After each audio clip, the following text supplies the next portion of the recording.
The objective of this project is to create a command line tool that interacts with a SQL database and then have the primary language be Rust. So to walk through the structure of this repository, I have most of my code split between lib.rs and main.rs. Then I have a cargo TUML file that has my dependencies. Then I have my CSV file, which contains basketball statistics.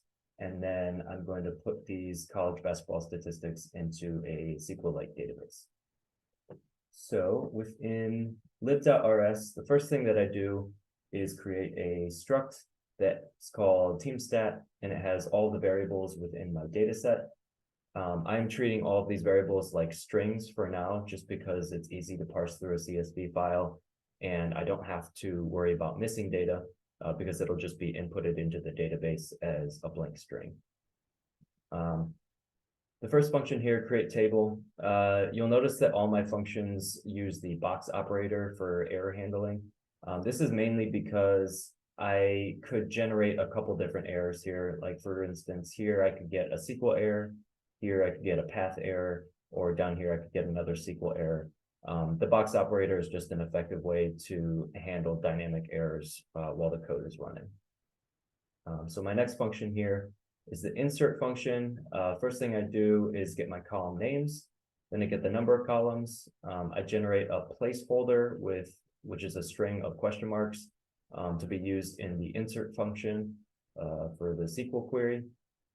And then probably the most important thing for this function is the unchecked transaction.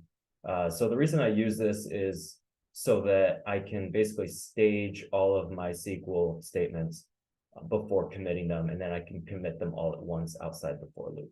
So I'm executing the insert statement here for each line in the CSV file, and then outside of the for loop, I'm committing them all at once. And this significantly reduces the runtime, which we'll see in a little bit. Couple more functions here. Extract column info. I use this one in the last function to get the column names and the number of columns. And then SQL query. This is the main function that I'll be using to create the command line interface so that we basically have a SQL command line tool. And then finally, at the end of lib.rs, I have my test module. So this is testing two things: one, the create table function, and two, the insert data function. And we'll use those as well in the demo. So jumping over to main.rs, I have two functions here. The first one is to establish the connection with the database, and then the second one is my main function. The way I've structured the main function is to loop 10 times in a while loop, so that you can execute multiple consecutive queries on the same database without having to rerun the script.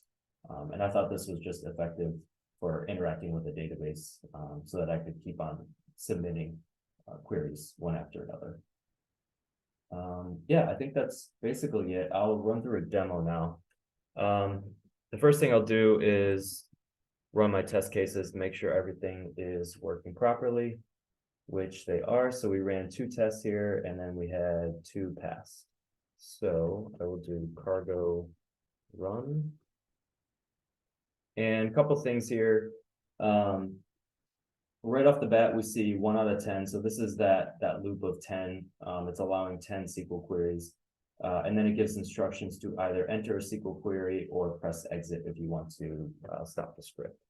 So I have some pre-written SQL queries that I'm going to use just to speed up this process.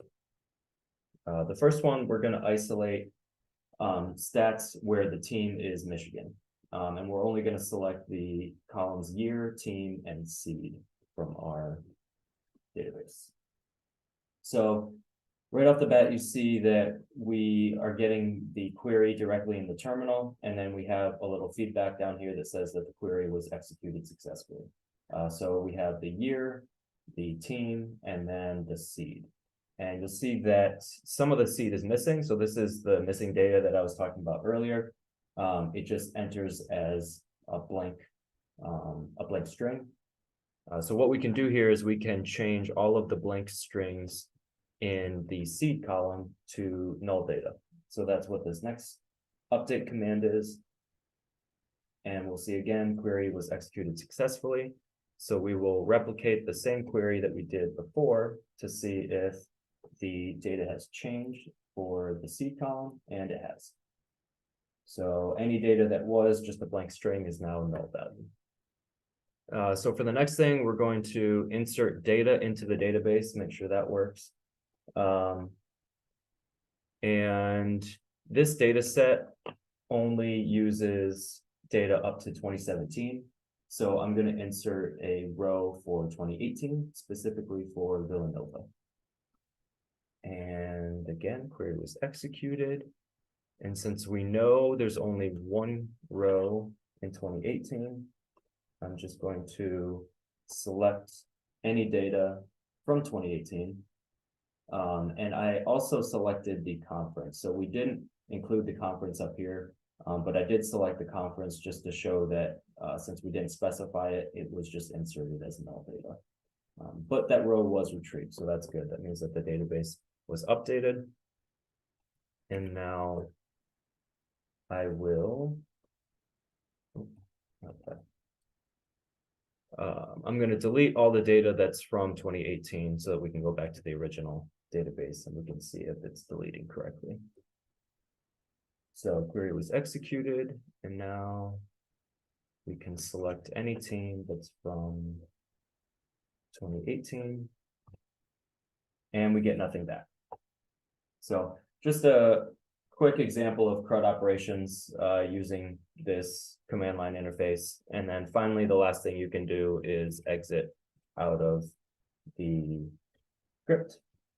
And it'll tell you a little prompt at the bottom saying exiting college basketball stats CLI. So yeah, I think that's a pretty comprehensive example of what this tool can do. If you have any questions, let me know. Also in the preview are screenshots of the same queries that I just performed. So feel free to take a look at that. All right, thank you.